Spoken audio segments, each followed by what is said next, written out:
Доброе утро. Сегодня понедельник, 17 февраля. На этой неделе в республике начнет свою работу школа «Лиза Алерт». Специалисты поискового отряда будут рассказывать детям, как вести себя в нестандартной для них ситуации. Например, какие действия нужно предпринять, если потерялся на каком-нибудь массовом мероприятии.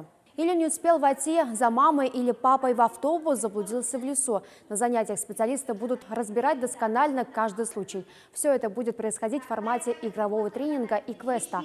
Чтобы пройти обучение в школе «Лиза Алерт», нужно предварительно подать заявку, позвонив на телефон горячей линии поискового отряда. Тогда специалисты сами придут в образовательное учреждение.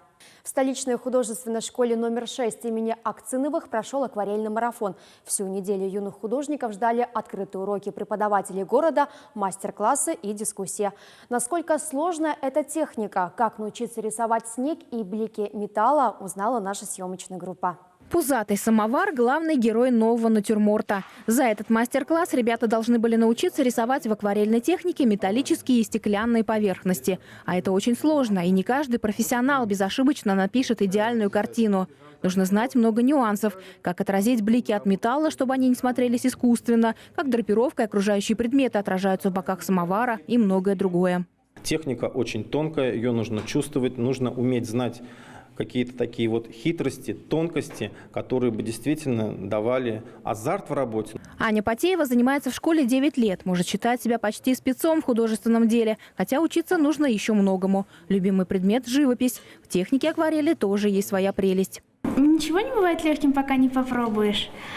Ну, сложно, наверное, тем, что эта техника по-сырому, и если что-то прольется, нечаянно потечет, то сложно исправить. А так, если уверенно себя чувствовать, то хорошо, думаю, получится.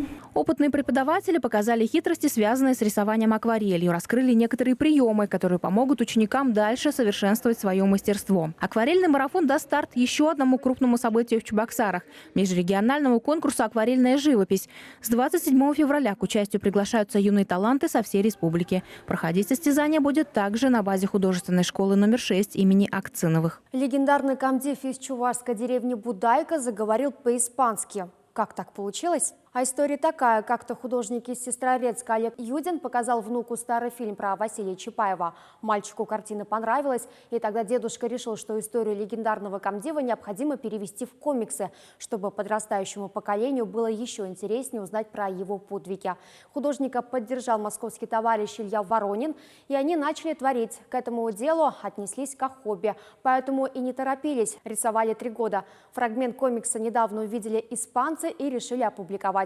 На этой неделе в пятницу будут отмечать День родного языка. И в преддверии этой даты Минпросвещения страны запустила акцию «Родные языки России». Школьникам предлагают прочитать стихотворение на национальном языке. Чтобы организаторы его увидели, нужно опубликовать свою видеозапись в аккаунтах в социальных сетях Инстаграме и ВКонтакте. Главное, не забудьте поставить хэштег «Родные языки России». Если одному страшно появляться в кадре, то можно записать видео с друзьями. При желании даже можно использовать музыкальные инструменты. Понедельник – день тяжелый, так обычно говорят. Но я же вам желаю, чтобы он был легким и позитивным. До свидания.